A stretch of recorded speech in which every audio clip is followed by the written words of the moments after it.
I bought one computer. Definitely আপনি বলবেন I bought a computer or I bought a car. এখানে কখনো one mention করব না আমরা, like I bought one car, I bought one computer. No. You have to mention I bought a computer or I bought a car. হয়তো আপনার কোন একটা friend, সে গান গাইতে পারে ভালো, সো সে কিন্তু একটা গ্রুপের মধ্যে পড়ছে, সিঙ্গার গ্রুপের মধ্যে পড়ছে, সো তাকে যখন আপনি মেনশন করে বলবেন তখন কিন্তু এখানে এ আর্টিকেলটা ইউজ হবে। She is a singer, she is a singer, that means singer গ্রুপের একজন, শি ইজ আ সিঙ্গার। যখন স্পেসিফিক কিছু জিনিসকে বা কিছু অবজেক্টকে আপনি ইন্ডিকেট করে বলবেন, then you will mention the.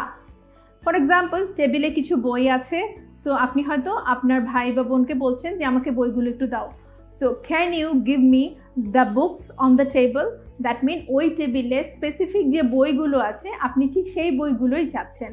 Can you give me the books on the table.